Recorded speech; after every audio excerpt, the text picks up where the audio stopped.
አራሳ ሊሆነን ነው ሐሳብ አድርጌበት እንጨርሰውና ከዚህ በኋላ ሌላ ጊዜ ደግሞ በእነኚህ ቶፒኮች ዘርዘር አድርገን ሌሎች ሰዎችንም አስገብተን እንወያያለን። አንዱ ጥያቄ ይሄ ግብፅ የባዳ ባንዳ የሚለው ነገር አለ።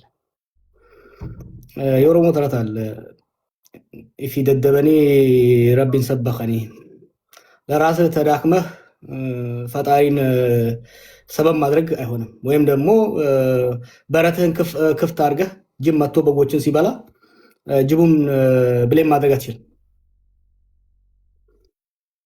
በዚህ ዘመን ብቻ ሳይሆን ከዚህ ዘመን በፊትም ቅድም አስቀምጫቸዋለሁ። ከግብፅ ጋር ሲሪየስ የሆነ የስትራቴጂክ ልዩነት ግጭት አለን። የስትራቴጂክ ጥቅም ግጭት አለን። ከአባይ ወንዝ ጋር በተያያዘ የአባይ ወንዝ ላይ አቅማችን አሟጠን እንዳንጠቀም 3 ስትራቴጂ ይጠቀማሉ ብያለሁ። አንዱ የውስጥ ግጭቶችን ማባባስ ነው። ሁለተኛ ከጎረቤት ጋር ማጋጨት ነው። ሶስተኛ ኢንተርናሽናል ፕሬዠር ነው። የውስጥ ግጭቶችን ማባባስ ነው ያልኩት። የውስጥ ግጭት መፍጠር አይችሉም።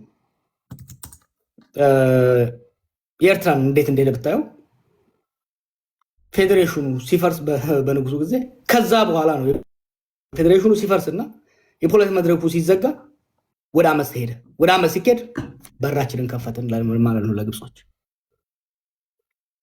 አሁን ደግሞ በዚህ ዘመንም የፖለቲካ ልዩነቶችን በመመካከር ከመፍታት ይልቅ በጦርነት ለመደቆስ በተለይ ደግሞ በተዳከመ የሀገር መንግስት አቅም ለመደቆስ የተደረገው ሙከራ አማጽያንን ፈጠረ።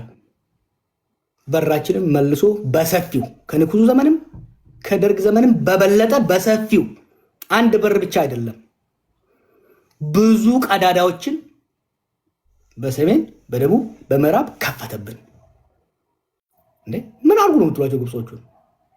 ለራስ በር ከፍተህበት ለራስ አማጽያንን የሚፈለፍል ቅድም አንድ ሰው አንስቷል። አሁን እኮ ኢትዮጵያ ውስጥ ያለው የታጠቀ ቡድን ቁጥር መቁጠር ራሱ ከባድ ነው። መንግስት የሚያስታጥቀው ሌላው የሚያስታጥቀው ማዕት አማጺ አለ። ይሄ አማጺ ትጥቅና ስንቅ ያስፈልገዋል። ስለዚህ እድል ነው ማለት ነው ለግብጾች። በነገራችን ላይ አሁን ካለው ነባራዊ ሁኔታ እንዳውም የተጋላጭነታችን ያህል ኤክስፕሎይት አላደረጉንም። ለምንድን ነው? የድሮ አማጺያን በጣም ወደ ጠረፍ ላይ ወጥተው ነበረ ካምፕ የሚያደርጉት። ስለዚህ ብዙ ሰፕላይ ያስፈልጋቸው ነበር።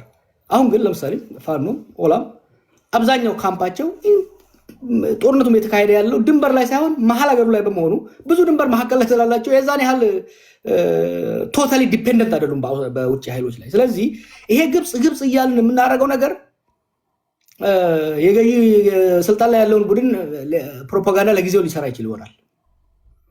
በርህም በርግደህ